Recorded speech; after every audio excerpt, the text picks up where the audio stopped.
Hey, this is Gavin Fish from EYT Media. I'm here with Tracy Becker, the Executive Director of the Clarion Area Chamber of Business and Industry. Did I get that right? It is. It's a mouthful. It really is, but that is correct. Tracy, we're in the middle of Autumn Leaf Festival. It's running through Sunday, October 6th. What should people know about this year's, what is it, the 71st year? What should people know about the Autumn Leaf Festival? It's 71 years, yes. It's 9 days of great activities. We have over 55 different events that go on. So we've got events for little kids all the way up to big kids. Tell me about the history of Autumn Leaf Festival. You've been doing this a long time. How did it start?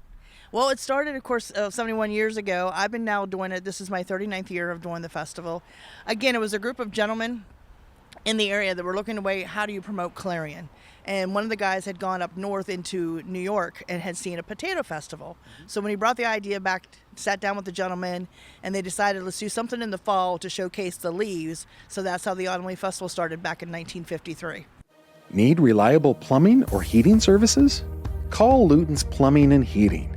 Fast, friendly, and available 24/7. Call them at 814-226-8695. Well, I think when it comes to autumn scenery, Clarion might be among the best in the world. I mean, it's beautiful up here. It is. I mean, the one big question we always get is, are the leaves going to be ready this weekend and different things? And it's like I say, I'm not Mother Nature, but the paint's on back order. What is new or back this year that hasn't been around before? Well, what's back this year is the carnival. Unfortunately, when COVID had hit, there was over 70 carnivals in the state of Pennsylvania. When COVID hit, and they're a cash-based business, over half of them had to close down and sell and different things. So trying to get a carnival that can actually still operate in Pennsylvania was the biggest challenge. So for a couple years, we had bounce houses. We didn't really want bounce houses. We wanted the actual carnival rides. And the carnival we brought back this year, the gentleman reached out to me in November and said, I have a carnival. And I went and we met with him 3 times. We signed a contract and he's here, and I'm really, really excited. And that's just set up over by the courthouse, right? It is. I mean, a lot of the activities take place in front of the courthouse. We have vendors there. We have the carnival amusement rides on both sides of the streets, even behind in the main park. And then we have food vendors in that area. A lot of our entertainment every night. We have live entertainment every evening set up right there in front of the courthouse. And then we have also some food vendors that come down Main Street in the 600 block. Tuesday night is our Kiddies Parade. That'll start at the Immaculate Conception Church. All of Main Street, you'll see thousands of kids. It's amazing for that event. Afterwards, there's a Queen's Tea, which is a new event this year. And I actually had a phone call an email this morning. A local gentleman who I have known for many, many years, has talked with the carnival. And what he's going to do, he's so excited about this year's festival, he's going to buy 100 Ride-A-Rama tickets tomorrow to give out to the first 100 kids that he sees. So, again, we have a lot of activities. Give us a little inside baseball. What is it like to pull off a festival this big? I mean, we talk about the amount of people that come into town over the whole festival. We're like 500,000 people. What does that take on your side to pull that off?